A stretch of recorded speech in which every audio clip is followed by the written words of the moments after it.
దయచేసి కూడి వచ్చిన మీ అందరికీ నా ప్రభు అయిన యేసుక్రీస్తు నామంలో నా హృదయపూర్వకమైన వందనాలు. ప్రతి ఒక్కరికి వందనాలు. ఈ సమయంలో మనం దేవుని వాక్యాన్ని ధ్యానిద్దాం కొద్దిసేపు.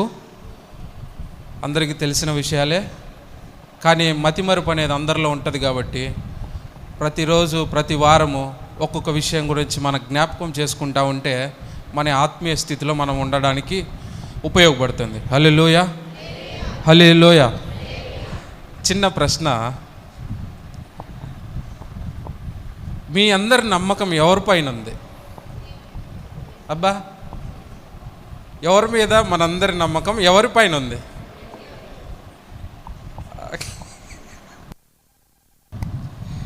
సరే, యేసయ్య పైన మనందరి నమ్మకం ఉంది. సరే, ఇంతకు యేసయ్యని నమ్మడానికి మనకు ఏమైనా ప్రూఫ్స్ ఉన్నాయా? లేకుంటే పాస్టర్స్ చెప్తా ఉన్నారు కాబట్టి నమ్మకస్తుడు కాబట్టి నమ్మాలి అని బైబిల్లో ఉంది ఆయన వాక్యం. చదువుదాం ఒకసారి. కీర్తనలకు రాసిన గ్రంథం 32వ అధ్యాయం 10వ వచనం.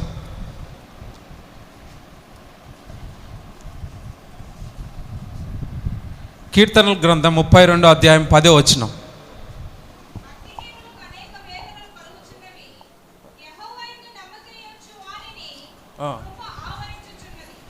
ఎవరి యందు నమ్మిక ఉంచాలి? యెహోవా యందు నమ్మిక ఉంచితే ప్రతి విషయాల నుంచి కూడా మనల్ని విడుదల చేస్తాం. సాధారణంగా మనుషుల నమ్మకం ఎవరిపైన ఉంటుంది? ఇక్కడ వాక్యం ఏం సెలవిస్తుంది? మీ నమ్మకం అంతా కూడా యెహోవా మీదనే ఉంచాలి. నీ పక్కింటి వాళ్ళ మీద కాదు, మీ భర్త మీద కాదు, నీ భార్య మీద కాదు. ఎవరి మీద ఉంచాలి? యెహోవా మీద ఉంచాలి. ఎందుకంటే ఆయన నమ్మదగిన దేవుడు కాబట్టి మనందరం ఖచ్చితంగా ఆయన మీద నమ్మకం ఉంచాలి. కొందరికి ఏం నమ్మకం చేస్తాడో లేదో అని కూడా కొందరు హృదయాల్లో ఉండొచ్చు. ఒకవేళ నువ్వు నమ్మకపోయినా మన దేవుడు మాత్రం నమ్మదగిన దేవుడు అని దేవుని వాక్యం మనకు సెలవిస్తూ ఉంది. ఒకవేళ నువ్వు నమ్మకపోయినా ఆయన మాత్రం నిజమైన దేవుడే. కనుక మనం ఏం చేయాలంటే మొట్టమొదటిగా ఆయన మీద నమ్మకం ఉంచాలి. హల్లెలూయా. ఇప్పుడు మనమందరం ఇక్కడ చేరున్నామంటే దేవుని మీద నమ్మకం పెట్టుకొని ఇక్కడికి వచ్చినాం కాబట్టి మన హృదయాల్లో నమ్మకం ఉంది కాబట్టి ఇక్కడికి చేరి దేవుని స్తుతించడానికి ఇక్కడ చేరున్నాం. అంతేనా కాదా? నమ్మకం లేని వాళ్ళు ఏమైనారు? అబ్బా, ఎండ కొడుతుందేమోనే, నీరసం వచ్చి పడిపోతామేమోనే అని కూడా వాళ్ళు ఎండ మీద నమ్మకం పెట్టుకున్నారు. వాతావరణం మీద నమ్మకం పెట్టుకొని మందిరానికి కూడా రాలేక కష్టంతో ఇంట్లోనే కూర్చొని ఉండొచ్చు. వాళ్ళ నమ్మకం అయితే మనమందరి నమ్మకం ఎవరి మీద ఉండాలంటే యెహోవా మీద ఉండాలి. ఈ నమ్మకం యెహోవా మీద పెట్టుకుంటే మనకేం కలుగుతుంది? ఆయన యందు నమ్మిక ఉంచితే మనల్ని మరణం నుండి కూడా తప్పించగలుగుతాడు. హల్లెలూయా. తప్పిస్తాడా లేదా? ఒక 3 నెలల క్రితం జరిగినటువంటి విషయం ఇది. పాస్టర్ చిట్టిబాబు గారు అని అందరికీ తెలుసు, కొందరికి తెలిసి ఉంటుంది. ఆయనకు కిడ్నీలో స్టోన్స్ వచ్చినాయి. ఇప్పుడు స్టోన్స్ వస్తేనే మనం ఎక్కడికి పరిగెత్తుకుంటూ వెళ్తాం? టక్కున డాక్టర్ దగ్గరికి. ఆయన కూడా అట్నే పరిగెత్తుకుంటూ డాక్టర్ దగ్గరికి వెళ్ళాడు. డాక్టర్ దగ్గరికి వెళ్ళంగానే ఆ డాక్టర్ గారు కొన్ని టాబ్లెట్స్ ఇచ్చి ఇవి వేసుకుంటా ఉండు, నువ్వు తగ్గిపోతుంది అన్నాడు. సరే, ఆయన ఒక 2-3 నెలలు వాడిన తర్వాత మళ్ళీ డాక్టర్ దగ్గరికి వెళ్ళాడు. వెళ్ళంగానే డాక్టర్ ఏం చెప్పిండంటే ఇప్పుడే ఇమ్మీడియట్గా నేను నీకు ఆపరేషన్ చేయాలి, ఆ స్టోన్స్ తీసేయాలి అన్నాడు. ఆ పాస్టర్ గారు ఆయన చెప్తానే బయటకు వచ్చి ఉంటానని చెప్పి తప్పించుకొని వచ్చేసిండు. ఇంటికి భయపడి తప్పించుకొని వచ్చి ఆయనేమో ప్రార్థన చేస్తూ ఉన్నాడు. నమ్మకంగా ప్రార్థన చేస్తూ ఉంటే అందరికి కూడా ప్రార్థన విజ్ఞాపన పంపించున్నాడు. అయితే ఈ పాస్టర్స్ అందరూ కూడా ప్రార్థన చేస్తే ఆయన ఒకరోజు మందిరంలో నుంచి బయటకు వచ్చి పాస్ పోస్తూ ఉంటే ఆ స్టోన్స్ అన్నీ కూడా దాంట్లో నుంచి వచ్చేసినాయి. రీసెంట్గా పాస్టర్స్ ఫెలోషిప్లో నేను విని దాన్ని ఆశ్చర్యపోయినా. ఇదేందిరా రాళ్ళు పాస్లో రావడం అనేది. ఇప్పుడు అది దాదాపు స్టోన్స్తో కిడ్నీస్ చెడిపోవడం అనేది ఒక మరణకరమైన వ్యాధి అది. కానీ ఆ పాస్టర్ గారు నమ్మకం అంతా కూడా ఎక్కువ దేవుని మీద ఉంచారు. మనం అనుకోవచ్చు ఆయన మనిషిలే, పెద్ద నమ్మకంలే అని. ఒకవేళ నువ్వు అనుకోవచ్చు, కానీ ఆయనలో నమ్మకం అనేది దేవునికి తెలుసుండేది. పక్కన కూర్చొని ఉండే నీకు అర్థం కాదు ఒక్కొక్కడి హృదయంలో దేవుని పట్ల ఉండే నమ్మకం. కానీ ఆ వ్యక్తి దేవుని పట్ల నమ్మకం కలిగి ఉండి ప్రార్థన చేసుకున్నాడు. నేను ఆయన చెప్పే ఆ మాట వింటానే నాకు షాక్ అయింది. ఇదేందిరా స్టోన్స్, అందరూ డాక్టర్ దగ్గరికి వెళ్ళి చూపించుకొని స్టోన్స్ తీసుకుంటారు, ఈయనకేంది స్టోన్స్ ఆ పీలో నుంచి రావడం ఏంది చేసేటప్పుడు అని పెద్ద ఆశ్చర్యం కలిగింది. ఇట్లా మనం ఎప్పుడైనా సరే నమ్మకం అనేది ఫస్ట్ ఆఫ్ ఆల్ మన దేవుని మీద ఉంచాలి.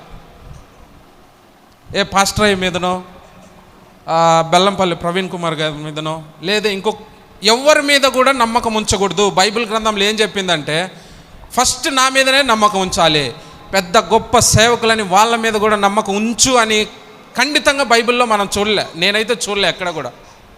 దేవుడు ఏం చెప్తా ఉన్నాడంటే నన్ను మాత్రమే నమ్ము అని దేవుని వాక్యం సెలవిస్తాను. కనుక ప్రతి ఒక్కరూ ఎవరిని నమ్మాలంటే దేవుణ్ణి మాత్రమే నమ్మాలి. ఎప్పుడైతే నువ్వు దేవుణ్ణి నమ్ముతావో దేవుడు నిన్ను నీ మరణకరమైన వ్యాధి నుంచి కూడా నిన్ను నడిపిస్తాడు. హల్లెలూయా, హల్లెలూయా. ఇట్లా చాలామంది దేవుని పట్ల ఒక నమ్మకం కలిగిన వాళ్ళు, చాలా అద్భుతాలు కలిగిన వాళ్ళు ఉన్నారు. ఇంకొక విషయం చెప్తాను మీకు అర్థం అవడం కోసం. ఈ మరణకరమైన వ్యాధి అనేది మా మామగారు ఉన్నారు. ఆయన ఒకరోజు కిడ్నీస్ ప్రాబ్లమే అని డాక్టర్ దగ్గర చెక్ చేయించుకోవడానికి పోయినాడు. డాక్టర్ ఏం చెప్పిండంటే 75% చెడిపోయింది, ఇమ్మీడియట్గా నీకు ఆపరేషన్ చేయాలా అని చెప్పేసినాడు. కిడ్నీస్ ఫెయిల్ అయిపోయినాయి, ఇంకా డయాలసిస్కి పోవాలా అని సెలవిచ్చిండు. రాత్రి చెప్పంగానే రాత్రి తిరిగి ఇంటికి వచ్చిన తర్వాత కూర్చొని ఇంకా ఇంట్లో సమాధానం లేదు, ఏం లేదు, ఇంకా ప్రార్థన చేసుకుంటాను. ఎందుకంటే డయాలసిస్ అంటే ఇంకా చచ్చిపోయే స్థితి, మరణమయ్యే స్థితి డయాలసిస్ అంటే. అయితే రాత్రి ఆయన ఇంకా డాక్టర్ మీద నమ్మకం పెట్టుకోలే, ప్రార్థన చేసుకుంటా ఉన్నాడు. సరే చూద్దాం అని చెప్పి తర్వాత రోజు పొద్దునే రాత్రి 8 గంటలకు ఇంటికి వచ్చిండు. తర్వాత రోజు ఉదయం 6 గంటలకు బస్సు ఎక్కి మళ్ళీ డాక్టర్ దగ్గరికి వెళ్ళిపోయినాడు. వెళ్ళిపోయిన తర్వాత ఆడ రిపోర్ట్స్ తీస్తే ఆ 75% చెడిపోయింది అన్నటువంటి ఆ మిషనే మళ్ళీ నార్మల్గా ఉందని ఆ మనిషికి రిపోర్ట్స్ ఇచ్చినాడు ఆ డాక్టర్ ఆయనతో అంటాడు, నువ్వు దేవుడి మీద నమ్మకం ఉంచినావేమో, మేబీ అందుకు దేవుడు నీకు బాగు చేసి ఉంటాడేమో. దేవుడు అనుకుంటే 1 నిమిషంలో కూడా బాగు చేయగలడు, 1 నిమిషంలో కూడా నీ సమస్య నుంచి విడుదల చేయగలడు. అయితే ఆ డాక్టర్ చూసి ఇది నా మిషన్ అన్నా పాడై ఉండాలా, లేదా నీ దేవుడన్నా గొప్ప దేవుడు అయినా ఉండాలా, లేకుంటే నీ నమ్మకాన్ని బట్టన్నా దేవుడు నిన్ను కాపాడు ఉండాలా అన్నాడు. వెంటనే ఆయన చాలా సంతోషించింది. ఇప్పుడు ఇది ఎందుకు చెప్తా ఉన్నానంటే ఆయన నమ్మకము దేవుడి మీద పెట్టుకున్నాడు గనుక దేవుడు ఆ డయాలసిస్ సీన్ నుంచి కూడా నార్మల్గా రిపోర్ట్స్ వచ్చి నార్మల్గా ఉండేటువంటి జీవితాన్ని దేవుడు సహాయం చేశాడు.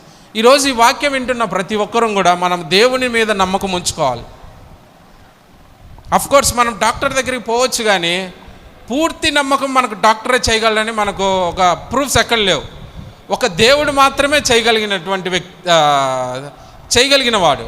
కనుక మనం అందరం ఏం చేయాలంటే దేవుని యందు నమ్మిక ఉంచి దేవుని మీద ఆధారపడి మనం అడిగినప్పుడు మనకున్న వ్యాధుల నుంచి, మరణకరమైన వ్యాధుల నుంచి దేవుడు మనల్ని తప్పిస్తాడు. హల్లెలూయా. బైబిల్ గ్రంథంలో మనము కొందరిని జ్ఞాపకం చేసుకుంటా పోతే మార్కు సువార్త 5వ అధ్యాయం 25వ వచనం చదువుదాం. బైబిల్ ఉన్న వారంతా కూడా ఓపెన్ చేద్దాం.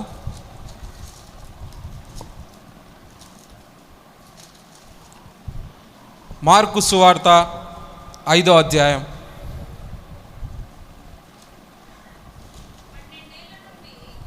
12 ఏళ్ల నుండి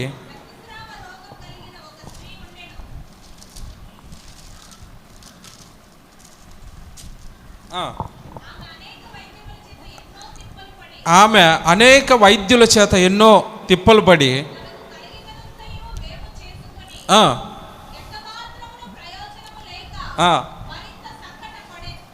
చాలా ఈమె ఫస్ట్ ఏం చేసింది, 12 సంవత్సరాల నుంచి బాధపడతా ఉన్నప్పుడు ఆమె ఫస్ట్ ఎవరిని నమ్మింది? ఆమె దగ్గర ఉన్న డబ్బును నమ్ముకునింది, అంతేనా? అట్లాగే డాక్టర్స్ని నమ్ముకునింది. 12 సంవత్సరాల నుంచి బాధపడతా ఉన్న ఆమె దగ్గర ఉన్న డబ్బునంతా ఖర్చు పెట్టుకొని తిరిగింది, ఉన్న డాక్టర్స్ని అందరినీ కన్సల్ట్ అయింది, కానీ ఏ లాభం పొందలేకపోయింది. ఇప్పుడు మనకు కూడా అదే, డబ్బు ఉంటే ముందు వెళ్ళిపోతాం డాక్టర్ దగ్గరికి, తర్వాత అన్నీ తిరిగి కాకులు తిరిగినట్టు తర్వాత దేవుని దగ్గరికి ఓడలోకి చేరుతాం. చేరిన తర్వాత దేవుని దగ్గర మనం కొంత నమ్మకం ఉంచుతాం. అయితే ఈ 12 ఏళ్ళ నుంచి బాధపడుతూ ఉన్నటువంటి ఈ స్త్రీ టోటల్గా తిరిగింది, అన్ని చోట్ల డబ్బు ఖర్చు పెట్టుకునింది. 12 సంవత్సరాల నుంచి బాధపడతా ఉన్నామా దేవుడు వెళ్తూ ఉన్నాడని, ఆ ప్రాంతంలో దేవుడు వస్తూ ఉన్నాడు, ఆయన్ను ముట్టితే బాగుపడుతుందని ఒక నమ్మకం ఉంచిందా లేదా? ఆమె యేసును గూర్చి విని నేను ఆయన వస్త్రములు మాత్రం ముట్టినా బాగుపడుదును అనుకొని జనసమూహంలో ఆయన వెనుకకు వచ్చి ఆయన వస్త్రమును ముట్టాను. హల్లెలూయా.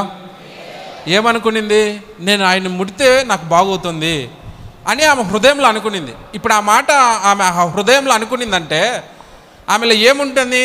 నమ్మకం ఉంది. ఇప్పుడు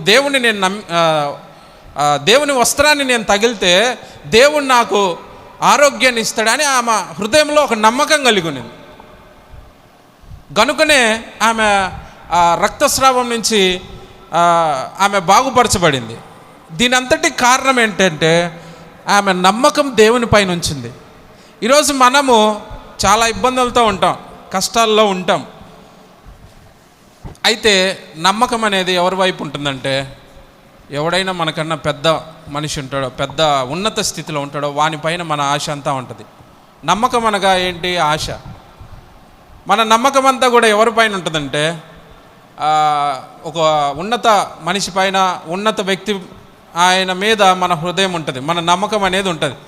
ఎందుకని? వాడేమన్నా మనకు సహాయం చేస్తాడేమో, బాగలేదు కదా మనకు మరణకరమైన వ్యాధి ఉంది కదా మన కుటుంబాల్లో, ఒకవేళ ఆయన ఏమన్నా డబ్బు ఇచ్చి బాగు చేస్తాడేమో అని అంటాడు. అందుకే కీర్తనకారుడు అంటాడు, కొండల తట్టు నా కన్నులెత్తినా నాకు సహాయం ఎక్కడి నుంచి వస్తుంది అని కీర్తనకారుడు అంటాడు.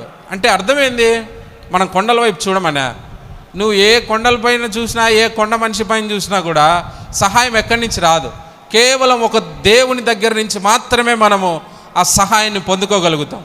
కనుక ఈ వాక్యం వింటున్న ప్రతి ఒక్కరూ కూడా మనము దేవుని మీద నమ్మకం ఉంచినప్పుడు మనకున్నటువంటి ఆ వ్యాధులైతేనేమి, ఆ మరణకరమైనటువంటి ఆ వ్యాధుల నుంచి విడుదల పొందడానికి దేవుడు మనకు సహాయం చేస్తాడు. ముఖ్యంగా మనం ఉంచాల్సింది ఏంటంటే దేవుని పైన నమ్మకం. దేవుని పైన నమ్మకం ఉంచాలి. కొబ్బరి నూనె పైన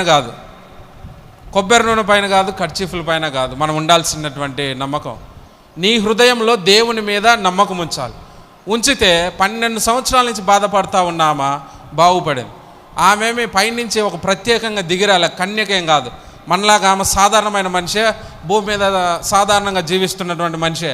ఆమెనే దేవుడు బాగు చేశాడంటే మనల్ని కూడా బాగు చేస్తాడు. అయితే మన హృదయము నమ్మకంగా ఉందా లేదా అనేది ఆయన గ్రహిస్తూ ఉంటాడు.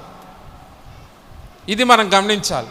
ఎప్పుడైతే మనం నమ్మకం కలిగి ఉంటామో మనకు దేవుడు సహాయం చేస్తాడు. హల్లెలూయా, హల్లెలూయా. అందరం గట్టిగా స్తోత్రం చెప్దాం, హల్లెలూయా.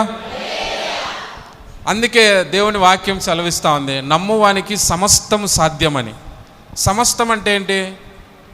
ఏదైనా కూడా, నువ్వు చేసే పని అయితేనేమి, నువ్వు చేసే వ్యాపారం అయితేనేమి, నువ్వు చేసే ఉద్యోగం విషయాలు అయితేనేమి, నువ్వు ఏదైతే పని తలపెడతావో వాటన్నిటికీ నీకు కావలసిన సమస్తాన్ని దేవుడు నీకు సమకూరుస్తాడు. అందుకే దేవుడు అంటాడు, నమ్మువానికి సమస్తము సాధ్యమే అని. ఎప్పుడైతే మనం నమ్మకం ఉంచుతామో మనకు సమస్తం సాధ్యంగా చేస్తాడు దేవుడు. హల్లెలూయా. అయితే ఈ నమ్మకము మనం ఎప్పుడు దాకా ఉంచాలా? ఈ నమ్మకం అనేది ఎప్పుడు దాకా ఉంచాలి? ఇప్పుడు మనకు ఒక ఇబ్బంది జరిగింది, ఒక ఆరోగ్యం బాగాలేదు, అప్పుడు టంగ దేవుని దగ్గరికి వెళ్ళి ప్రార్థన చేసి కొద్దిసేపు నమ్మకం ఉంచి మళ్ళీ బాగుపడతానే చర్చికి రాకుండా ఇంకా ఆడే కూర్చొని చూసుకుంటూ ఉంటాం. అంతేనా కదా? సాధారణంగా మనుషులు చేసేది అదేనా కాదు? కొందరు అదే చేస్తూ ఉంటారు. అయితే ఈ నమ్మకం అనేది ఎల్లప్పుడూ మన మరణం అయ్యేంత వరకు కూడా ఈ నమ్మకం దేవుని మీద ఖచ్చితంగా మనం ఉంచాలి. చదువుదాం, కీర్తనల గ్రంథం 62వ అధ్యాయం 8వ వచనం చదువుదాం.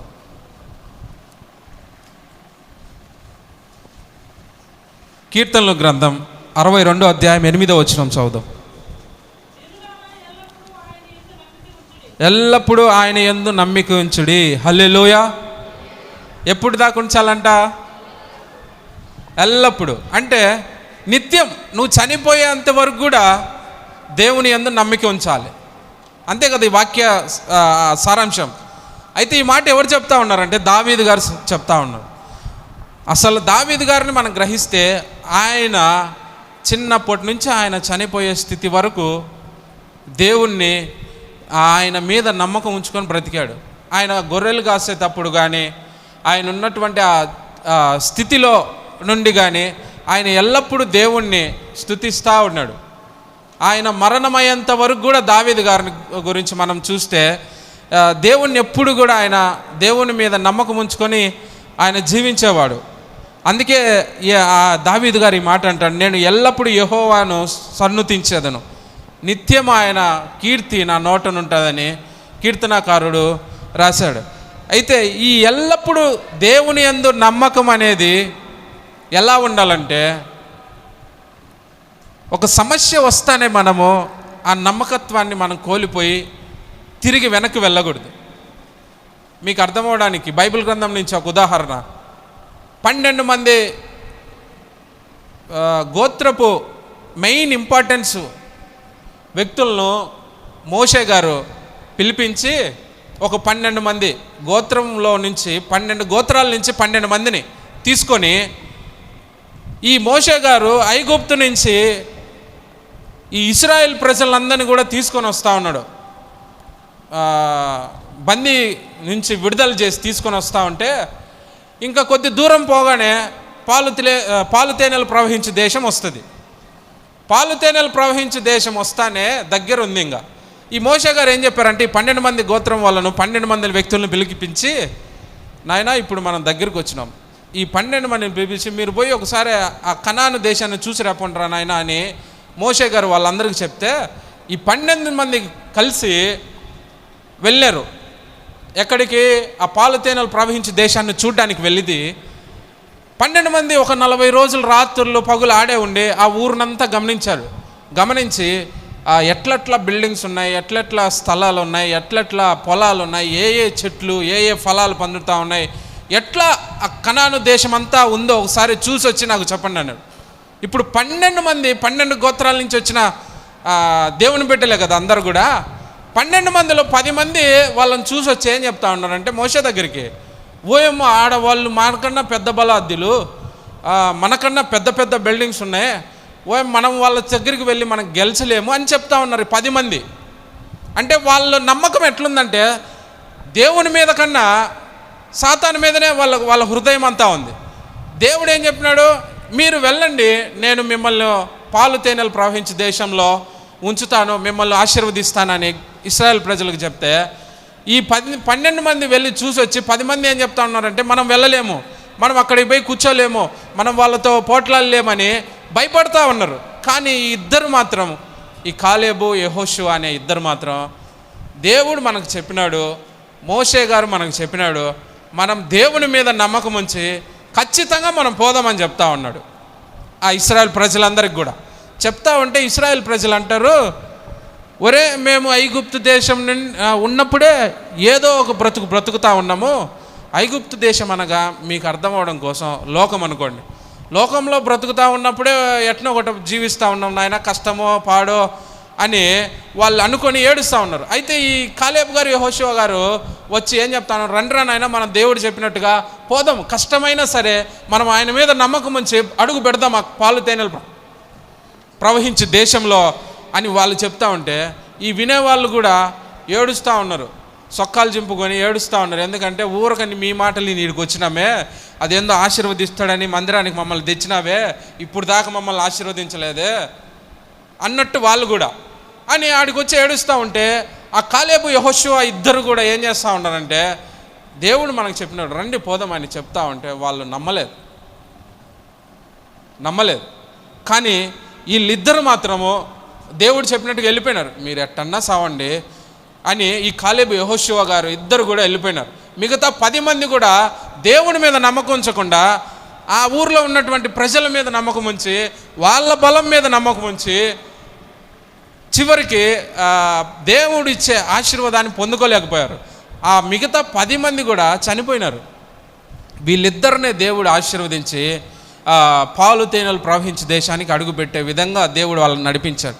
దీని అంతటికి కారణం ఏంటంటే ఆ కాలేబు యెహోషువ అనే ఇద్దరు కూడా ముఖ్యంగా దేవుని మీద నమ్మకం ఉంచారు.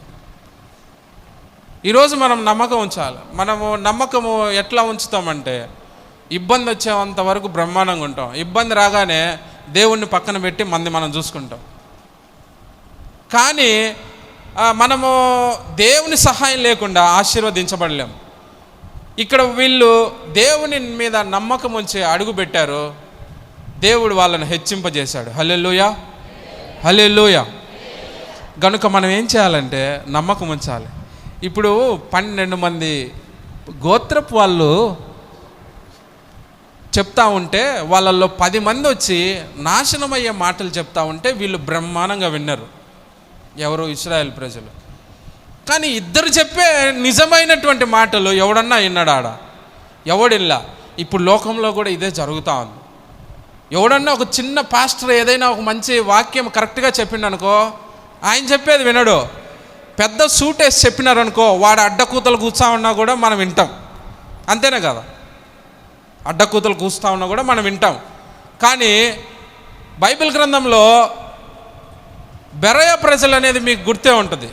బెరయ ప్రజలు, బైబిల్ చదివిన వాళ్ళకి ఇవన్నీ విషయాలు అర్థమవుతాయి. ఈ బెరయ ప్రజలంట అపోస్తులైన పౌలు, శీల, వీళ్ళిద్దరి కంటే ప్రపంచంలో పెద్ద గొప్ప సేవకులు ఎవరు లేరు. వీళ్ళిద్దరు చెప్తా ఉంటే అవి ఉన్నాయో లేవో అని చూస్తూ ఉన్నారంట వాళ్ళు. ఎవరు? బెరయ ప్రజలు. బెరయ ప్రజలు అంటే ఎవరంటే ఇప్పుడు బద్వేల్లో గాడ్ మినిస్ట్రీస్ సంఘం ఎట్టనో ఆ బెరయ ప్రాంతంలో ఆ ప్రజలు అట్ట. మీకు అర్థం అవడానికి చెప్తా ఉన్నా. అట్లా వాళ్ళు ఏం చేస్తూ ఉన్నారంటే బ్రహ్మాండంగా వింటూ ఉన్నారు, చూస్తూ ఉన్నారు. పోయి మళ్ళీ వాళ్ళు ఏం చేసేవాళ్ళంటే ఇంటికి పోయి కూడా గమనించేవాళ్ళంట. ఇప్పుడు ఇక్కడ కూర్చున్న మనం ఎంతమంది మన చెప్పే వాక్యం ఉందో లేదని బైబిల్ తెరిచి చూస్తూ ఉన్నాం. ఎంతమంది బైబిల్లో మనం చూడగలుగుతూ ఉన్నాం. మన నమ్మకం ఏంటంటే ఆయన వాక్యం చెప్తా ఉన్నాడంటే నిజం, వాక్యం చెప్తా ఉన్నాడంటే నిజం అయిపోతుంది. ఎందుకంటే 20 సంవత్సరాలు సీనియర్ కదా. ఏడ సీనియరు? పౌలు, శీలలు చెప్తా ఉంటేనే వాళ్ళు డౌట్తో వాక్యం ఓపెన్ చేసి చదివేవాళ్ళు. అట్లాగా మనము దేవుని వాక్యం మీద ముఖ్యంగా మన నమ్మకం ఉంచాలి, వ్యక్తులపైన ఉంచకూడదు. ఇక్కడ దేవుని మాట మీద వీళ్ళు నమ్మకం ఉంచారు కాబట్టి వీళ్ళిద్దరు కూడా పాలు తేనెలు ప్రవహించి దేశానికి వెళ్ళగలిగినారు. హల్లెలూయా, హల్లెలూయా. మిగతా 10 మంది ఏమైపోయినారు? అది కూడా ఒకసారి చనిపోయినారు అని నేను చెప్తే కాదు, మీకు ఒక మాట చదివిపించి ముందుకు వెళ్దాం. సంఖ్యాకాండం 14వ అధ్యాయం 37వ వచనంలో ఉంటుంది ఆ మాట. అక్కల్లారా బైబిల్ అందరూ ఓపెన్ చేయండి. మనం సినిమాకి వచ్చి ఉంటే ఎగమల్లుకొని చూడొచ్చు. ఒకసారి బైబిల్ అందరూ ఓపెన్ చేద్దాం.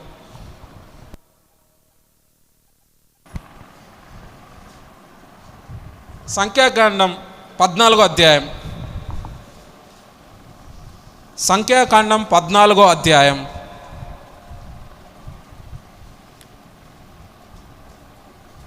37వ వచనం. ఎవరు చెడ్డ సమాచారం తెచ్చింది? ఆ 10 మంది చెడ్డ సమాచారం తెచ్చిండు. ఇప్పుడు దేవుడు చెప్పాడు, ఏం చెప్పాడు? మీరు వెళ్ళండి, నేను ఆశీర్వదిస్తానంటే వీళ్ళు అక్కడికి పోయి చూసి మనము ఏగలేము, దాన్ని మనము ఓడించలేము అని చెప్పి వాళ్ళు 10 మంది వచ్చి మోషేకి ఏం చెప్తా ఉన్నారంటే చెడ్డ సమాచారాన్ని చెప్తా ఉన్నారు. చెడ్డ సమాచారం చెప్పిన వాళ్ళు ఏమయ్యా? యెహోవా సన్నిధిని తెగులు చేత చనిపోయిరి. ఏమైపోయారంట? ఎవరు? 10 మంది. ఆడ 10 మంది అని కూడా ఉంటుంది మీరు చూస్తే. అనగా పైన ఉన్న వాక్యాల్లో ఉంటుంది.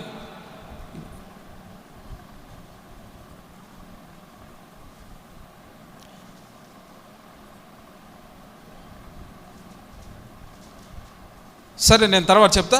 అయితే ఈ 10 మంది కూడా చనిపోయినారు చెడ్డ సమాచారం తెచ్చేసరికి. 2 కూడా ఆశీర్వదించబడ్డారు, ఈ కాలేబు, యెహోషువ అనే 2. అయితే ఈరోజు మనకి దేవుడు ఏం చెప్తా ఉన్నాడంటే, దేవుని వాక్యం, మనం ఎప్పుడైతే దేవుని యందు నమ్మిక ఉంచుతామో దేవుడు మనల్ని ఆశీర్వదించగలుగుతాడు. హల్లెలూయా. ఇందాకలో మొట్టమొదటిగా మనం తెలుసుకున్న విషయం ఏంది? నువ్వు మరణకరమైన వ్యాధి నుంచి విడుదల పొందాలంటే ఏం చేయాలా? దేవుని యందు నమ్మిక ఉంచాలి. హల్లెలూయా. రెండవదిగా నువ్వు ఆశీర్వదించబడాలంటే ఎవరి మీద నమ్మకం ఉంచాలి? దేవుని మీద, దేవుని వాక్యం మీద నమ్మకం ఉంచాలి. హల్లెలూయా. మూడో విషయము చదువుదాం. ఈ నమ్మకం అనేది ఎట్లా ఉండాలనే విషయాన్ని కూడా చదువుదాం. కీర్తనల గ్రంథం 26వ అధ్యాయం 1వ వచనం చదువుదాం. యెహోవా, కీర్తనల గ్రంథం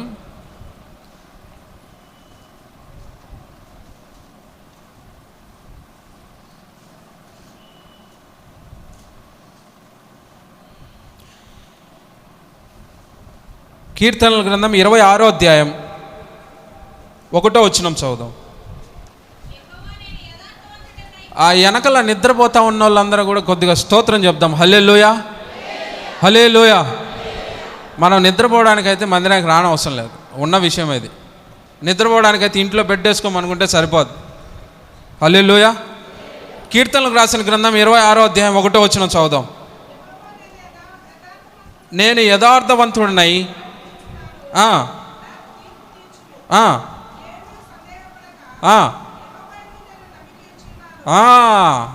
ఏమి ఎట్లా ఉన్నాడంట? సందేహం ఉండకూడదు. సందేహం అంటే ఏంటి?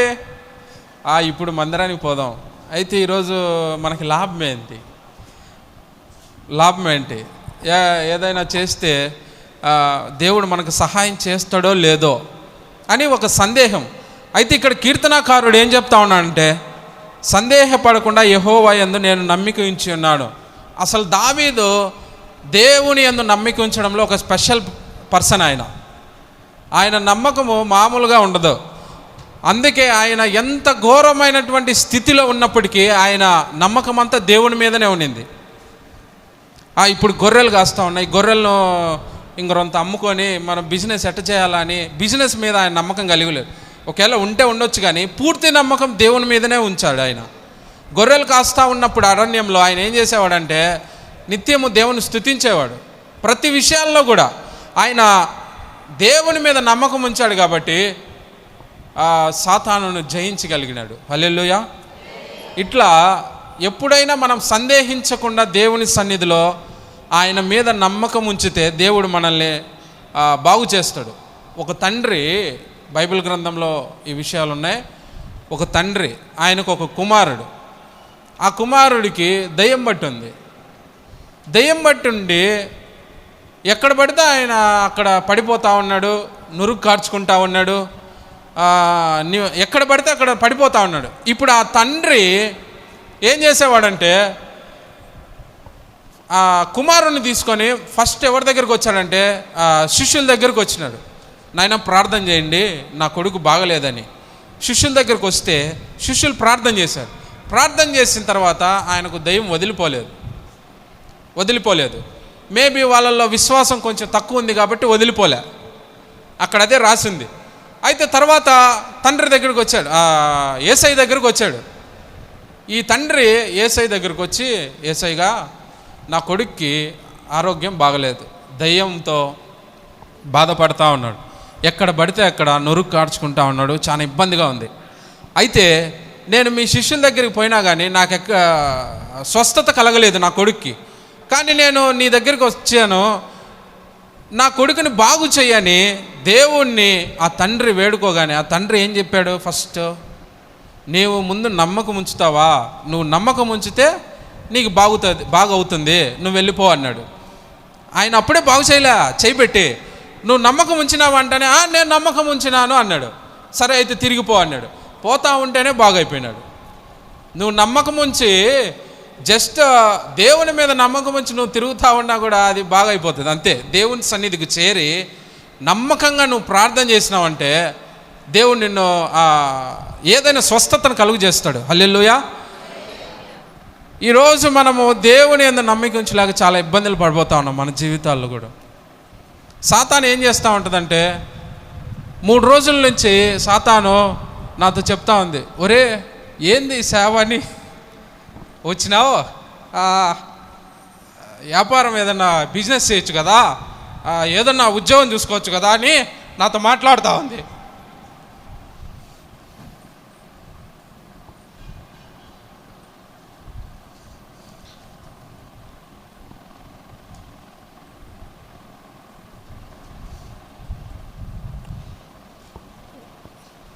సరే, ఆ తండ్రి దేవుని దగ్గరికి వచ్చాడు. వచ్చి ఏమైపోయాడు? ఆ రోగాన్ని దేవుడు బాగు చేశాడు. ఎందుకని? నమ్మకం ఎవరి మీద ఉంచాడు గనుక దేవుడు ఆయన స్వస్థతను కలుగు చేశాడు. ఈరోజు మనం కూడా అదే విధంగా నమ్మకం ఉంచితే దేవుడు మనల్ని బాగు చేస్తాడు. హల్లెలూయా. ఎప్పుడైనా సరే నువ్వు నమ్మకంగా ఉన్నావంటే నీ జీవితం అంతా కూడా సురక్షితంగా నువ్వు జీవించగలుగుతావు. లేదా చదువుదాం సామెతలకు రాసిన సామెతల గ్రంథం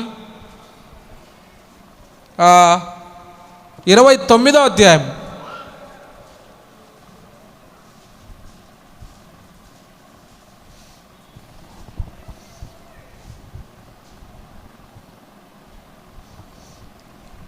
సామెతల గ్రంథం 29వ అధ్యాయం 25వ వచనం.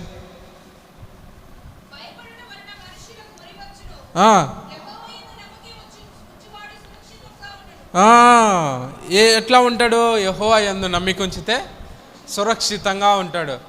సురక్షితం అనేది యెహోవా యందు ఉంటేనా కలిగేది? మామూలుగా కుటుంబంలో అందరూ ఉంటే కదా ఉండేది. ఏనా సురక్షితం ఎప్పుడు కలుగుతుంది? మా నాయన ఒక పెద్ద డాన్ అయితేనో, లేకుంటే మా అమ్మ పెద్ద బిజినెస్ పర్సన్ అయితేనో మనకు సురక్షితం కలుగుతుందా? సురక్షితం ఎక్కడ కలుగుతుందంటే ఒక దేవుని మీద నువ్వు నమ్మకం కలిగి ఉన్నప్పుడు మాత్రమే. సురక్షితం అంటే అర్థం ఏంటంటే నువ్వు వెళ్ళే ప్రతి పనిలో కానీ, నువ్వు చేసే ప్రతి క్రియల్లో కానీ నీకు ఏ అపాయం లేకుండా దేవుడు నడిపించాలంటే దానికి కావాల్సింది ఏంటంటే నువ్వు దేవుని మీద నమ్మకం ఉంచడం. యెహోవా యందు నమ్మకం ఉంచితే దేవుడు సురక్షితంగా నిన్ను నడిపిస్తాడు. దీనికి కూడా మీకు అర్థం అవ్వడం కోసం బైబిల్ గ్రంథం నుంచి ఒక ఉపమానం. అబ్రహాం గారు ఉన్నారు. అబ్రహాం గారు ఐగుప్తులో కరువు వచ్చినప్పుడు ఐగుప్తులో నివసించడానికి వెళ్ళాడు. వెళ్ళినప్పుడు అక్కడ ఉన్నటువంటి ఆ రాజు దగ్గర ఈ అబ్రహాం గారు ఎందుకు భయపడతా ఉన్నాడు? ఏంటంటే నా భార్య అందగత్తె, ఇప్పుడు ఆ రాజులు ఏం చేస్తారో ఏమో అని చెప్పి అబ్రహాం గారు ఏం చేశాడంటే, అంటే ఆయనకు అక్కడ ఏం కావాలా? సురక్షితం కావాలా. నా భార్యను ఏమైనా చెడగొడతారేమో అని అబ్రహాం గారు బాధపడతా ఏం చెప్పాడంటే నా చెల్లెలని చెప్పాడు. సరే, వాళ్ళేమో ఈమె బాగా అందంగా ఉందిరా తీసుకురా అని రాజు చెప్పినాడు. చెప్పిన తర్వాత దేవుడు ఏం చేస్తూ ఉన్నాడు? ఆ రాజుతో మాట్లాడుతూ ఉన్నాడు, నువ్వు మర్యాదగా ఆమెను వదిలిపెట్టి పంపించేయి అబ్రహాం భార్య అని. మీకు అర్థం అవ్వడం కోసం సంభాషణ చెప్తా ఉన్నాను. పంపించేసాయని చెప్పినాడు. ఇప్పుడు దేవుడు ఆ రాజుకు ప్రత్యక్షమై చెప్పడానికి కారణం ఏంటంటే అబ్రహాం గారు దేవుని మీద ఉన్నటువంటి ఆ విశ్వాసం అనగా ఒక అర్థము నమ్మకం కూడా వస్తుంది. ఈ నమ్మకం కలిగి ఉన్నాడు కాబట్టి అబ్రహాం గారు వాళ్ళ భార్యను సురక్షితంగా ఆయన దగ్గరికి చేర్చాడు. దేనికంటే ఈ అబ్రహాం గారు నమ్మకంగా ఉన్నాడు కాబట్టి. అసలు అబ్రహాం గారు కూడా చాలా నమ్మకస్తుడు. ఎట్లా మనం చెప్పగలమంటే దేవుడు ఆయనకు ప్రత్యక్షమై నీవు నీ కుటుంబాన్ని నీ దేశాన్ని మొత్తం వదిలిపెట్టేసి వచ్చాయి అనగానే బయలుదేరేసి వచ్చేసాడు. వచ్చేసాడో లేదా? వచ్చేసిండు. ఏమని చెప్పినాడు దేవుడు? నువ్వు బయలుదేరి అమెరికాకు బయలుదేరని చెప్పినాడా, లేకుంటే బద్వేలకు బయలుదేరని చెప్పినాడా? ఎక్కడికి పోలో చెప్పలే ఆయనకి. ఒక కన్ఫర్మేషన్ డెస్టినేషన్ ఆయనకి ఇవ్వలేదు. నువ్వు పలానా చోటుకు వెళ్ళని ఇవ్వలేదు. అయినా కూడా ఆయన ఏం చేశాడు? అబ్రహాము నమ్మకం ఉంచి బయలుదేరిండు. ఆయన జీవితం అంతా కూడా ఒకవేళ కష్టంలో ఉన్నప్పటికీ, ఇబ్బందంలో ఉన్నప్పటికీ చివరి దాకా దేవుని యందు నమ్మకంగా ఉన్నాడు. ఈవెన్ దేవుడు ఆయన కొడుకుని అడిగినా కూడా దేవుని మీద విశ్వాసంతో దేవుడు ఏం చెప్పాడో ఆ మాట చేయడానికి సిద్ధపడ్డాడు. మరి ఇప్పుడు మనం ఏమనుకుంటాం? అబ్రహామును ఆశీర్వదించావు, మమ్మల్ని కూడా ఆశీర్వదించు. అబ్రహాము కొడుకునిచ్చినావు, మాకు కూడా కొడుకుని. అబ్రహాము నమ్మకంగా ఉన్నాడు, మరి నువ్వెంత నమ్మకంగా ఉన్నావు? ఇది మనం ఆలోచించాం. మనంతా పొందుకోవడానికి మాత్రమే ఆశ కలిగి ఉంటాం. కానీ అబ్రహాం గారు పొందుకోవడానికి ఆశ కలగల, దేవుని మీద నమ్మకం అనేది ఉంచిండు. నువ్వు ఇవ్వకపో అని చెప్పి ఆయన హృదయం అంతా కూడా నమ్మకంగా దేవుడి మీద ఉంచాడు. కాబట్టి దేవుడు ఆయనను సురక్షితంగా నడిపించాడు 5 జీవితకాలం అంతా కూడా. ఈరోజు మనం కూడా సురక్షితంగా ఉండాలంటే దేవుని మీద నమ్మకం ఉంచాలి. హల్లెలూయా. ఇలాగే షడ్రక్ మేషక్ అబేద్నెగో అని 3 ఉన్నారు. తెలుసా? ఎంతమందికి తెలుసు? చేతులు ఎత్తుదాం. అందరికి తెలిసిన విషయం. బైబిల్ గ్రంథం మనం చదువుతామంటే ఈ విషయాలన్నీ కూడా అర్థమవుతాయి. షడ్రక్ మేషక్ అబేద్నగో, ఇప్పుడు వీళ్ళకు ఒక సురక్షితం కావాలి. ఎందుకని సురక్షితం? రాజు ఏం చెప్పాడు? రే, ఈ పూజించకపోతే చంపేస్తా అన్న.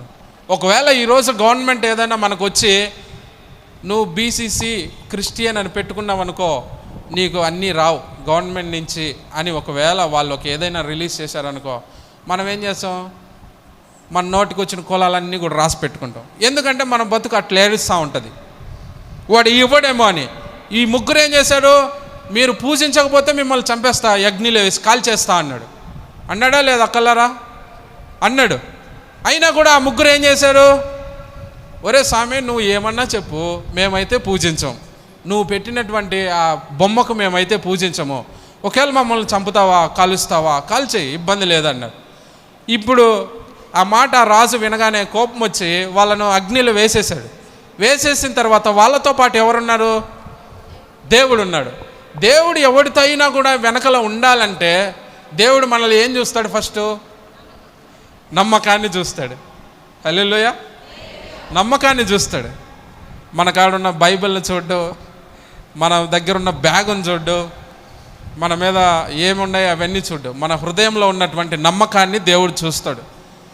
ఎప్పుడైతే మనం నమ్మకం కలిగి ఉంటామో మనతో పాటు వెంట వస్తూ ఉంటాడు. నువ్వు ఎక్కడికి నడిచినా, నువ్వు ఏ పని చేసినా నీ తోడుగా ఉండి సురక్షితంగా నేను నడిపిస్తూ ఉంటాడు. ఇప్పుడు ఈ షడ్రక్ మేషక్ అబేద్నగో ముగ్గురితో కూడా దేవుడు నడుస్తూ ఉన్నాడు. ఎక్కడ? అగ్నిలో. అగ్నిలో కూడా దేవుడు వాళ్ళతో నడుస్తూ ఉన్నాడు. వాళ్ళతో దేవుడు నడవడానికి కారణం ఏంటంటే నమ్మకం ఉంచడం. ఈరోజు మనం ధ్యానిస్తున్నటువంటి వాక్యం ఏంటంటే మనం ఎట్లుండాలి, దేవుని పట్ల ఏ విధంగా నమ్మకం కలిగి ఉండాలి, ఆయన్ను నమ్మాలా లేదా అనే విషయాలు మనం ఈరోజు ధ్యానించుకుంటా ఉన్నాం. అయితే ఈ ముగ్గురు కూడా దేవుని యందు నమ్మిక ఉంచారు కాబట్టి అంత అగ్నిలో కూడా దేవుడు వాళ్ళని సురక్షితంగా నడిపించాడు. హల్లెలూయా. ఈరోజు నువ్వు కూడా ఎలాంటి స్థితిలో నడిచినప్పటికీ దేవుడు నీకు తోడుగా ఉండాలంటే ముఖ్యంగా నువ్వు దేవుని మీద నమ్మకం ఉంచు. నీకు స్వస్థతను కలుగు చేస్తాడు, నీకు తోడుగా ఉంటాడు, నీకున్న ఇబ్బందుల నుంచి ఆయన విడుదల చేస్తాడు. కనుక ఈ వాక్యం వింటున్న ప్రతి ఒక్కరూ మనం ముఖ్యంగా కలిగి ఉండాల్సింది ఏంటంటే నమ్మకం అనేది. హల్లెలూయా. నువ్వు నమ్మకం అనేది కలిగి ఉంటే ఎంతటి శత్రువునైనా మనం ఎదిరించగలుగుతాం. దావీదు 40 రోజుల నుంచి గొలియాతు 40 రోజుల నుంచి సవాళ్ళు విసురుతూ ఉన్నాడు. రండి చూసుకుందాం, ఒకవేళ మీరు గెలిస్తే మేము మీ దగ్గర బానిసలుగా ఉంటాం, లేకపోతే మీరు మా దగ్గర బానిసలుగా ఉంటారని గొలియాతు చెప్తా ఉంటే 40 రోజుల నుంచి విసురుతూ ఉంటే సవాళ్ళన్నీ ఈ దావీదు గారు వెళ్ళినారు. దావీదు గారు ఒరే వీడినా సున్నతి లేనోడిని నేను చంపేస్తా అన్నాడు. ఇప్పుడు ఆ మనిషికి ధైర్యం ఎట్లొచ్చింది? దేవుడిచ్చాడు. ఈ దావీదు గారికి అంత ఉండే ఆ దావీదు గారు అంత పెద్ద బలాఢ్యుని ఎదురించాలంటే ఆ శక్తిని ఎవరు ఇచ్చారంటే దేవుడు ఆయనకు సహాయం చేశాడు. ఇప్పుడు మీకు ఎప్పుడైనా ఒక డౌట్ వచ్చిందా? దావీదు గారు అంత పెద్ద విశ్వాసవంతుడు కదా, నమ్మకం కలిగిన వాడు కదా, ఒక రాయిని తీసుకోకుండా 5 రాళ్ళు తీసుకోవాలని ఎప్పుడన్నా డౌట్ వచ్చింది ఎవరికన్నా? ఇప్పుడు ఆయన 5 రాళ్ళు తీసుకున్నాడు. విశ్వాసం ఉన్నవాడు ఒక్కసారి ప్రార్థన చేస్తే జరిగిపోదు? ఏనా జరిగిపోదా? జరుగుతుంది. మరి దావీదు దేవుని హృదయానుసారుడు, ఇష్టానుసారుడు కదా, ఆయన 5 రాళ్ళు తీసుకోవాలా, కింద ఒక రాయి తీసుకొని కొడితే చనిపోలే? ఎప్పుడన్నా ఈ డౌట్ మనకు వచ్చిందే? ఎప్పుడు రాలే. 5 రాళ్ళను 5 సార్లుగా ఆయన ఉపయోగించాడు. 5 సార్లుగా వాళ్ళ మీదకి ఫిలిస్తీన్లు వచ్చినప్పుడు ఉపయోగించడానికి మిగతా 4 రెడీ చేసి పెట్టుకొని ఉన్నాడు. మనం ఎప్పుడైనా సరే ప్రతిదీ కూడా గమనించి చదవాలి. వాక్యం ప్రతిదీ గమనించి చదవాలి. చదివినప్పుడే మనకు చాలా డౌట్స్ వస్తాయి. ఈ చదవాలన్నా కూడా ముందు దేవుని మీద నమ్మకం ఉంటేనే అది చదవగలుగుతాం. నమ్మకం లేకపోతే బైబిల్ మూతలేసి కూర్చొని సినిమా చూసినట్టు చూస్తూ ఉంటాం, అంతేనా కాదు? అయితే దావీదు గారు ఫిలిస్తీన్లని గొలియాతుని ఎదిరించడానికి ఆయనకు ఉన్న ఒకే ఒక నమ్మకం ఏంటంటే దేవుడు, నేను ఎదిరించగలుగుతానని చెప్పేసి ఎదిరించగలిగినాడు. చివరికి ఏమయ్యాడు? దావీదు గెలిచినాడు. ఫైనల్గా దావీదు గెలిచినాడు. ఈ దావీదు ఆ యుద్ధంలో గెలిచడానికి కారణం ఏమైందంటే ఆయన దేవుడి మీద నమ్మకం ఇచ్చినాడు. అంటే ఇప్పుడు మనకు యుద్ధాలు ఉన్నాయి కదా, మా ఇంటి పక్కన వాళ్ళతో గెలిచాలంటే, కొట్లాడాలంటే మేము కూడా దేవుడి మీద నమ్మకం ఉంచాలనేమో కొందరికి ఉద్దేశం రావచ్చు. యుద్ధం అంటే అదే కదా, మా పక్కింటి వాళ్ళతో కొట్లాడాలా, దానికి కూడా దేవుడు మాకు సహాయం చేస్తాడేమో, దావీదుకు సహాయం చేసిండు కదా ఆయన్ని కొట్టడానికి అని అనుకోవచ్చు. అది కాదు. ఎంత పెద్ద సమస్య యుద్ధం అనగా, అదొక పెద్ద సమస్య, అదొక నీకు సవాల్తో కూడినటువంటి సమస్య ఎదురైతే దేవుడు నీకు తోడుగా ఉండి నడిపిస్తాడని అర్థం అక్కడ. హల్లెలూయా. ఏదో మనము పక్కింటి వాళ్ళను కొట్టి గెలుస్తామని కాదు దాని విషయం. అయితే దావీదు గారు కూడా అలా నమ్మకం ఉంచాడు కాబట్టి అంత పెద్ద సమస్యను కూడా ఎదిరించగలిగాడు. ఈరోజు మనం కూడా ఆ విధంగా నమ్మకం ఉంచితే నీకున్న ఆ గొప్ప సమస్యలైనప్పుడు కూడా దేవుడు విడుదల చేస్తాడు. హల్లెలూయా. ఇలా భక్తులందరినీ మనం జ్ఞాపకం చేసుకుంటూ వెళ్తే అందరూ కూడా చాలామంది దేవుని మీద నమ్మకం ఉంచిన వాళ్ళందరూ కూడా దేవుడు వాళ్ళని ఒక ఉన్నత స్థితిలో ఉంచాడు. ఒక ఆశీర్వాదాన్ని వాళ్ళు కలుగు చేశాడు ఒక్కొక్కరిని.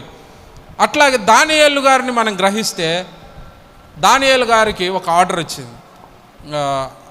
ఆ ప్రాంతం అంతట్లో ఒక ఆర్డర్ వచ్చింది, ఎవరు కూడా ప్రార్థన చేయొద్దు. దర్యావేష్ రాజు ఏం చెప్పాడు? ఎవరు కూడా ప్రార్థన చేయొద్దు, ప్రార్థన చేస్తే ఏం చేస్తా? సింహాల బోన్లో వేస్తా అన్నాడు. సింహాల బోన్లో వేస్తా అంటే సాధారణంగా ఎవరికైనా భయమే. ఎందుకు?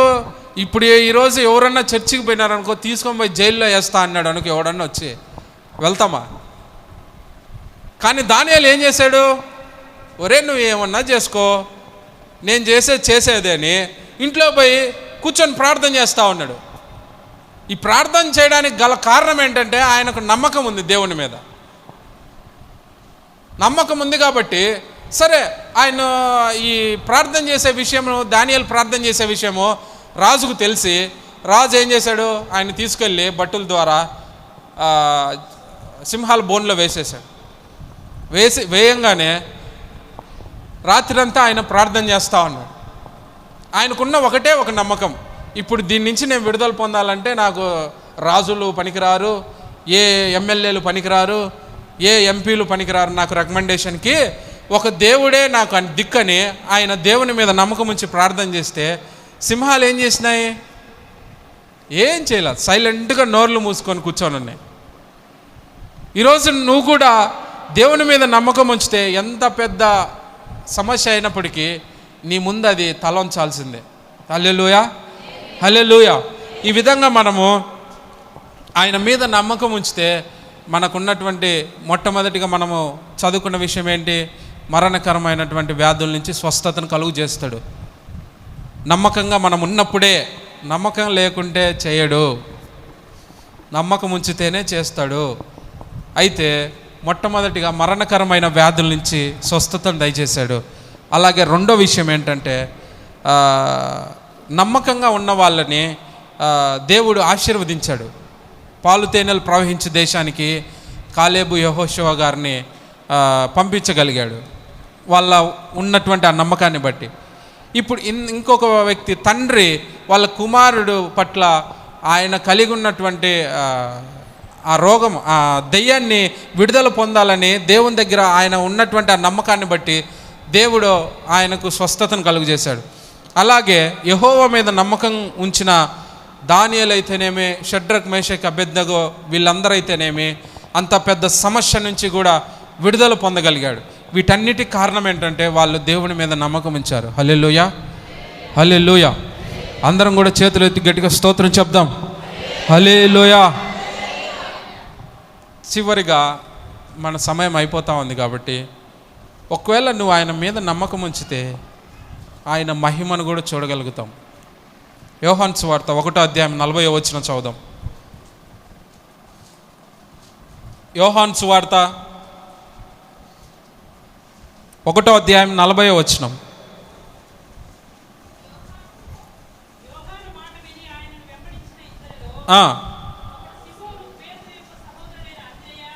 చాలు. ఇప్పుడు వీళ్ళిద్దరూ ఏం చేశారు? వెంబడించారు. ఎవరిని? దేవుణ్ణి వెంబడించారా లేదా? వెంబడించారు. వెంబడించంగానే వీళ్ళు దేవుడు చెప్పినట్టుగా ప్రతి మాటకు కూడా లోబడ్డారు కాబట్టి చివరికి వాళ్ళని ఏం చేశాడు దేవుడు? పట్టజాలంత విస్తారమైనటువంటి చేపల చేత నింపాడు. అంటే ఆయన మహిమ ఆ విధంగా నీ పట్ల కార్యం చేస్తాడు. ఎప్పుడైతే ఆయన మాటకు నువ్వు లోబడి నీవు ఆయన మాట మీద నమ్మకం ఉంచి నువ్వు అడుగు పెడతావో, ఆయనను వెంబడిస్తావో, నువ్వు ఎన్నడూ చూడలేనటువంటి మహిమను నువ్వు చూడగలుగుతావు. హల్లెలూయా. ఇప్పుడు పేతురు, సిమోను, పేతురు, వీళ్ళు ఆంద్రేయ, వీళ్ళు ఏమి చూశారు? ఎప్పుడు చూడలే వాళ్ళు. దేవుడు ఇచ్చినటువంటి ఆ విస్తారమైనటువంటి చేపలు వాళ్ళ జీవితంలోనే చూడలే. అంత గొప్పగా దేవుడు వాళ్ళను మహిమపరిచాడు. ఒకవేళ ఈరోజు మనకు కూడా దేవుడు కొన్ని దేవుని పనుల్లో కొన్ని మనకు చెప్తాడు వెంబడించమని. మనకు కూడా సేవకులు చెప్పే ఉంటారు, నాయన పలాని పని చేయి, నాయన నువ్వు అమ్మ నువ్వు పలా పని చేయి, అన్న నువ్వు ఈ విధంగా ఈ పని చూసుకో అని ఒక్కొక్కరికి ఒక్కొక్క పని అప్పగించారు. మనకు కూడా అప్పగించారా లేదా? గుర్తులు ఉన్నాయా? ఇంచుమించు 2 సంవత్సరాల క్రితం మనకు కూడా పాస్టర్ గారు మనకు చెప్పాడు. ఏం చెప్పాడు? అక్క నువ్వు ఈ పని చేయి, తమ్ముడు నువ్వు ఈ పని చేయి. నాకేం పని చెప్పలేదులేన్నా, నేను నిద్రపోతాను అంటారా? చెప్పాడు. ఒకవేళ ఇప్పుడు యోహాను చెప్పిన మాట పరంగా వాళ్ళు విన్నారు, దేవుణ్ణి వెంబడించని విన్నారు కాబట్టి వాళ్ళు మహిమను పొందారంటే వాళ్ళు ఊరకనే అక్కడ పొందలే. దేవుడు వెంట కొద్దిసేపు నడిచారు. నడవంగానే పడవను లోతుకు పొమ్మంటే లోతుకు పంపించారు. ప్రతి విషయంలో కూడా విన్నారు వాళ్ళు. చివరి దాకా మీరు చూస్తే దేవుడు చెప్పిన మాటను, ప్రతి మాటను కూడా విన్నారు. వినాలంటే ఫస్ట్ ఏముండాలా? నమ్మకం ఉండాలి. వాళ్ళు విన్నారు కాబట్టి దేవుడు వాళ్ళకు మహిమను దయచేశారు. ఈరోజు దేవుడు మనకు కొన్ని బాధ్యతలు మనకు అప్పగించుంటాడు. దేవుని పనిలో, దేవుని వెంబడించే వాటిలో అవన్నీ కూడా మనం చేయగలిగితే దేవుడు మన పట్ల కూడా ఒక మహిమను కలుగు చేస్తాడు. హల్లెలూయా. ఆయన మహిమను నువ్వు పొందగలుగుతావు. పట్టజాలంత విస్తారమైన చేపలు వాళ్ళు పొందగలిగారు.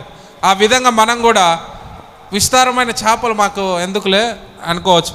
చేపలు కాదు, దేవుడు నిన్ను ఆ విధంగా ఆశీర్వదిస్తాడని అర్థం. కనుక మనం ఏం చేయాలంటే ఆయన యందు నమ్మకం ఉంచాలి. నమ్మకం ఉంచితే ఏమేమి జరుగుతాయి అనే విషయాలు ఒక్కొక్కటిగా మనం ధ్యానించుకున్నాం. చివరిగా ఒక వాక్యాన్ని చదువుకొని మనము ఈ ఆరాధన ముగించుకుందాం. నహూం గ్రంథం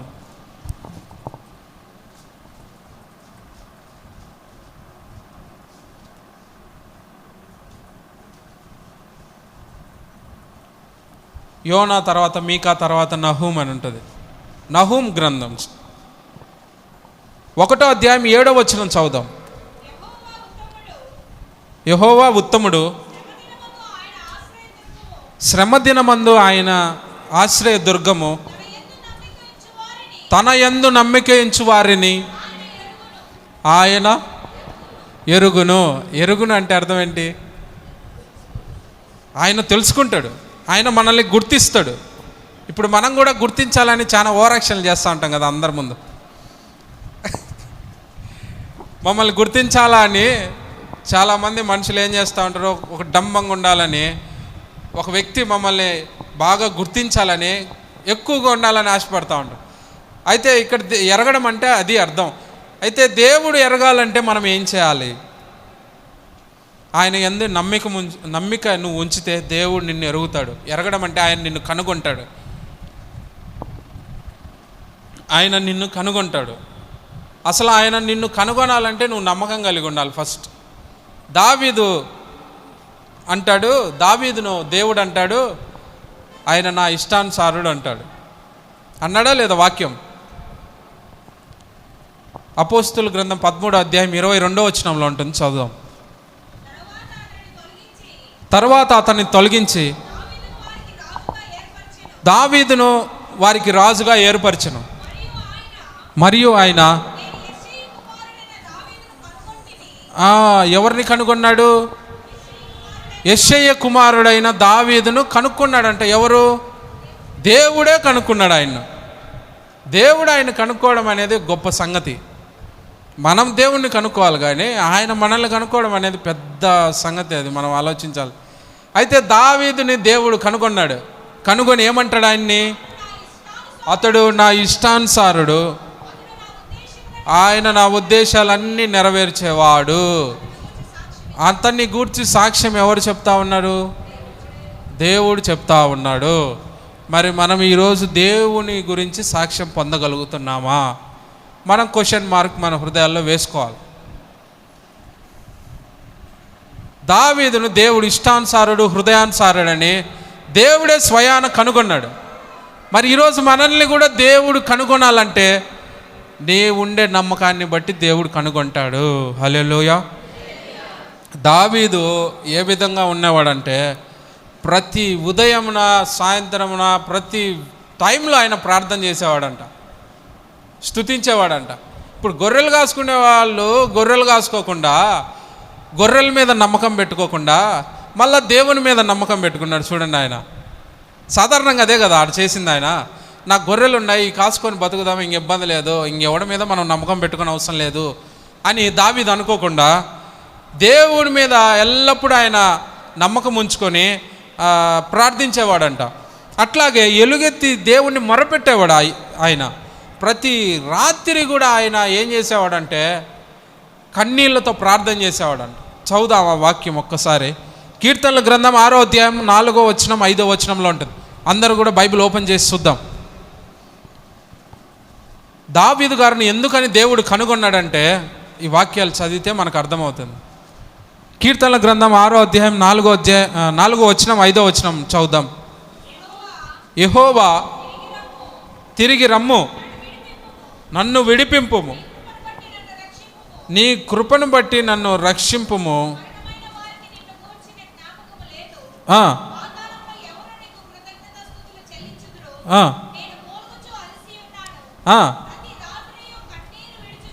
ప్రతి రాత్రియు కన్నీరు విడుచుచు నా పరుపు తేలజేయుచున్నాను. నా కన్నీళ్ళ చేత నా పడక కొట్టుకొని పోచున్నది. నమ్మకం అంటే అది. నమ్మకం అంటే ఏంటి? దావీదు చేసింది నమ్మకం. ఏం చేశాడు దావీదు? కన్నీళ్ళు ప్రార్థన చేశాడు. ఎన్ని కన్నీళ్ళు? ఆయన బెడ్ కొట్టుకొని పోయేది కూడా ఆయనకు అర్థం కాలేదంట. మేబీ దుబాయ్లో ఇప్పుడు వచ్చినాయి కదా తుఫాను, కార్లన్నీ కొట్టుకొని పోయింటుందేమో ఆయన కాల్చిన కన్నీళ్ళు. ఆ విధంగా ఉండుండొచ్చు. అందుకే బెడ్ కూడా నీళ్ళల్లో కొట్టుకొని పోతా ఉందంటే అర్థం అది తేలుతా ఉందంటే. అంటే అంత కన్నీళ్లతో ఆయన కార్చి ప్రార్థన చేసేవాడు. అందుకు దేవుడు ఆయనను కనుగొన్నాడు.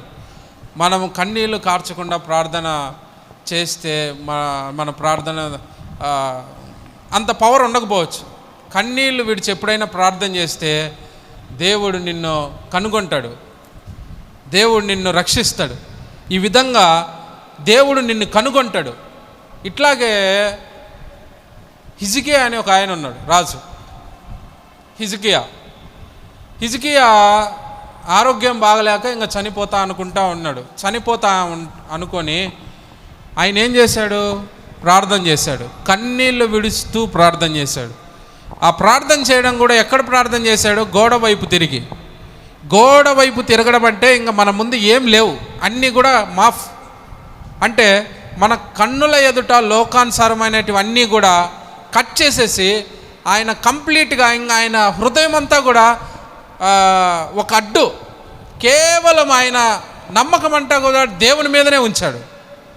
అంటే గోడ అనగానే ఇంకా లోకానికి మన హృదయానికి ఒక అడ్డు, ఆ విధమైనటువంటి అర్థం అది వస్తుంది. అట్లా ఈయన గోడ వైపు తిరిగి కన్నీళ్లు కార్చి ప్రార్థన చేస్తూ ఉన్నాడు. అయితే దేవుడు కనుగొని యోహానుకు ప్రత్యక్షమై చెప్తాడు, ఆయన హిజ్కియా ఏడుస్తూ ఉన్నాడు, బాధపడతా ఉన్నాడు, నువ్వు ఇప్పుడు పోయి చెప్పు, ఆయుష్ నేను పెంచేశాను, ఇబ్బంది లేదు, 15 సంవత్సరాలు నేను ఆయుష్కు పెంచుతాను, నువ్వు వెళ్ళి హిజ్కియాకు చెప్పుపో అని యోహాను గారికి చెప్తాడు. యెషయా గారికి, మర్చిపోయాను, యెషయా గారికి ప్రత్యక్షమై చెప్తాడు. ఇప్పుడు ఎవరైనా ఒక సమస్యలో ఉంటాడు అనుకో, ఇప్పుడు ఎలీషా ఒక సమస్యలో ఉన్నాడు అనుకో, నేను కనుక్కుంటే ఏం చెప్తా, అయ్యా సాగరయ్య నువ్వు వెళ్ళి పలానాడు సమస్యలో ఉన్నాడు, నువ్వు పోయి చెప్పుపో, వాడిని బాగుపరిచినాను, వాని సమస్య నేను తీరుస్తాలే అని చెప్తా. ఎందుకంటే నేను కనుగొన్నా కాబట్టి వాని సమస్య. ఎట్లా నేను కనుగొన్నా? వాడు కన్నీళ్లు గార్చి ప్రార్థన చేసేది నేను చూసిన, ఆ మోకాళ్ళని ప్రార్థన చేసేది నేను చూసినా కాబట్టి నేను కనుగొన్నా వీడు ఏదో సమస్యలో ఉన్నాడు, అందుకే లెస్స ప్రార్థన చేస్తూ ఉన్నాడని నేను కనుగొని సాగర్కు ఫోన్ చేసి సమస్యలో ఉన్నాడు నువ్వు తీర్చిపో అనగానే ఆయన పోయి చెప్పి ఆయన సమస్యను విడుదల చేసి ఆయన మార్గాలన్నీ కూడా సరళం చేస్తాడు. అట్లాగా దేవుడు హిజ్కియా గారు చేసే ప్రార్థనను చూసి కనుగొని యెషయా గారికి ప్రత్యక్షమై నువ్వు వెళ్ళి చెప్పుపో అని చెప్పి దేవుడు ఆయనకి చెప్పగానే ఈ హిజ్కియా గారికి యెషయా గారు పోయి చెప్పంగానే ఆయన 15 సంవత్సరాలు ఆయనకు ఆయుష్ను పొడిగించాడు. హల్లెలూయా. ఆయుష్ పెరగడానికి కారణం ఏమైంది? హిజ్కియా గారికి నమ్మకం ఉంచాడు, దేవుడి మీద నమ్మకం ఉంచాడు. ఈ విషయాలన్నీ కూడా 2 రాజుల గ్రంథం 1వ అధ్యాయం 1వ వచనం నుంచి 2 రాజుల గ్రంథం 1:20 ఉంటాయి. మీరు ఎప్పుడైనా చదువుకుంటే అవన్నీ కూడా మనకు అర్థమవుతుంది. అట్లా మనము ఎప్పుడైతే కన్నీళ్లు విడిచి ప్రార్థన చేస్తామో దావీదును ఇష్టానుసారుడిగా మార్చాడు, హిజ్కియా గారికి సంపూర్ణమైన ఆయుష్నిచ్చాడు. ఆ విధంగా దేవుడు మనకు కూడా ఆయుష్ను కలుగు చేస్తాడు. కనుక ఈ వాక్యం విన్న మనమందరం కూడా ఏం చేయాలంటే, మన సమయం అయిపోయింది కనుక మనము ఈ వాక్య భాగాన్ని మనము ఈ సమయంలో ముగించుకుందాం. చివరిగా మనం ఏం చేయాలంటే, ఆయన మీద నమ్మకం వస్తే మనకున్న సమస్యల నుంచి విడుదల చేస్తాడు. నువ్వు ఆయన మీద నమ్మకం ఉంచితే నిన్ను ఆశీర్వదిస్తాడు. నువ్వు ఆయన మీద నమ్మకం ఉంచితే ఆయన నీకున్నటువంటి, నీ కుటుంబంలో ఉన్నటువంటి నీ బిడ్డలకైతేనేమి, నీ ప్రతి ఒక్కరు, నీ బంధువులకైతేనేమి ఏదైనా అనారోగ్యం ఉంటే బాగు చేస్తాడు. ఒకవేళ నువ్వు నమ్మకంగా ఉండి ఆయన పట్ల ప్రార్థన చేసినప్పటికీ దేవుడు నీ నమ్మకాన్ని చూసి వాళ్ళకు స్వస్థతను కలుగు చేస్తాడు. అట్లా మనము ప్రతి విషయంలో నమ్మకం కలిగి ఉంటే దేవుడు మనల్ని కనుగొంటాడు. దావీదుని ఏ విధంగా కనుగొన్నాడో, హిజ్కియాని ఏ విధంగా కనుగొన్నాడో మనల్ని కూడా దేవుడు ఆ విధంగా కనుగొని మనల్ని ఆశీర్వదిస్తాడు. హల్లెలూయా. దయచేసి వాక్యం విన్న ప్రతి ఒక్కరూ కూడా కళ్ళు మూసుకొని ప్రార్థన చేసుకుందాం.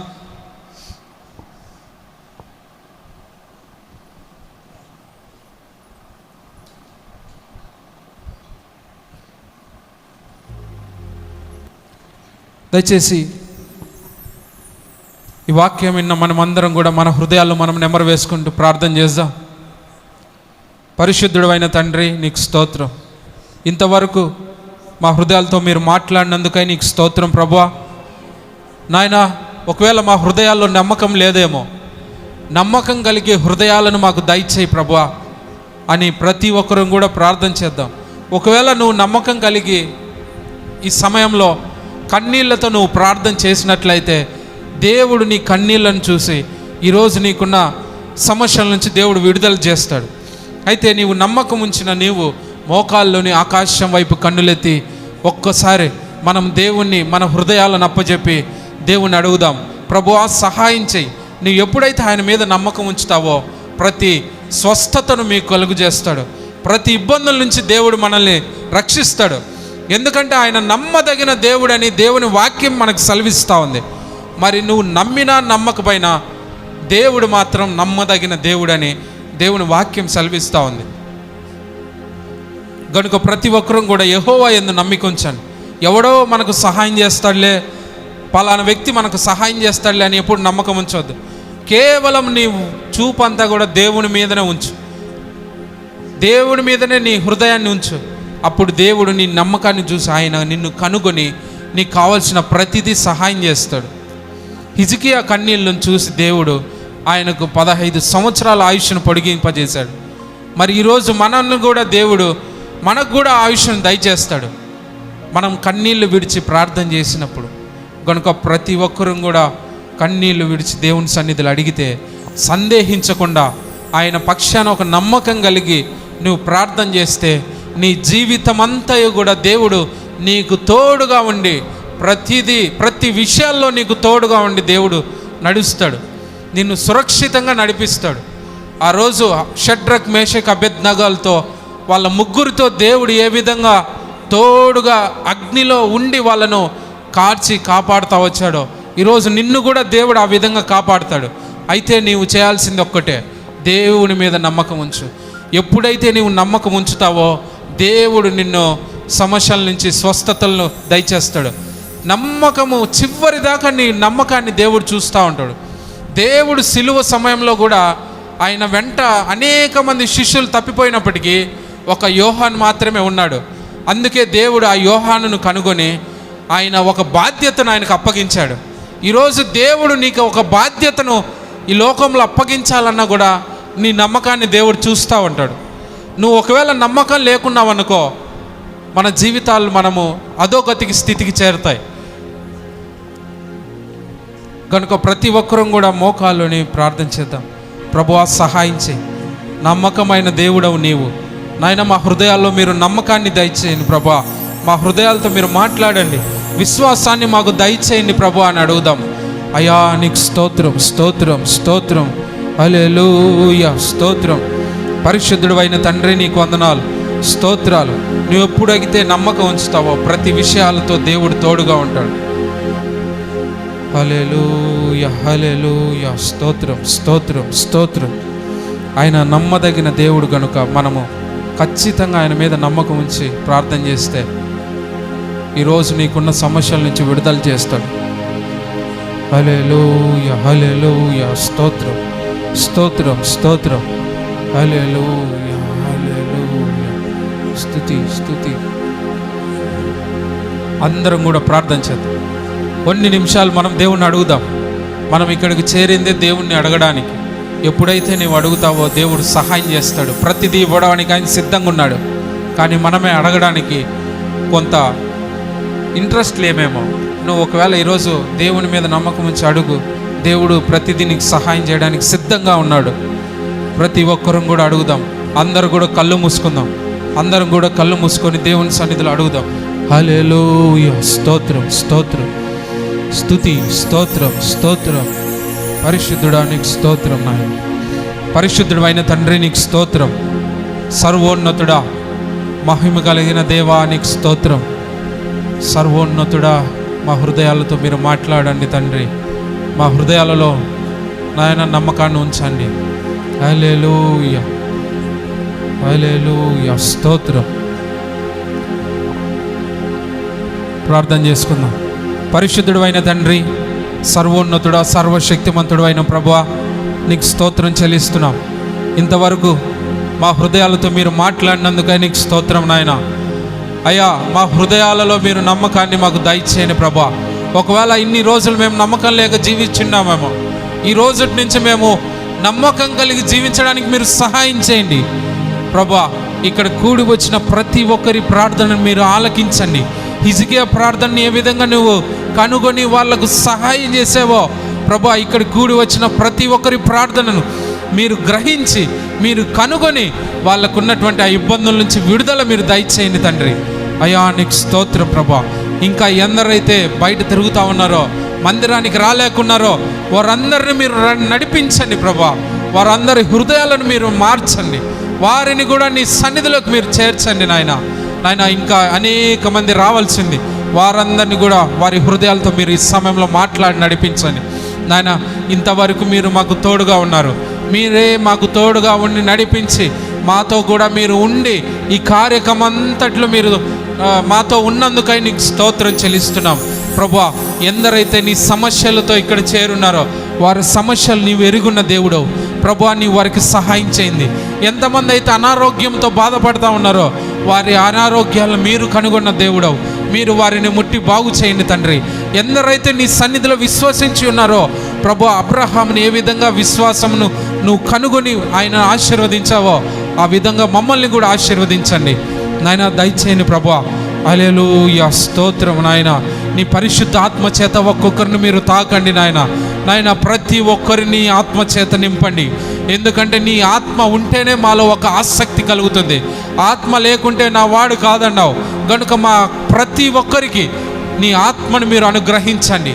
నీ ఆత్మ ద్వారా వారి హృదయాలతో మాట్లాడండి ప్రభా. ఒక నెమ్మది సమాధానాన్ని మా అందరికి దయచేయండి.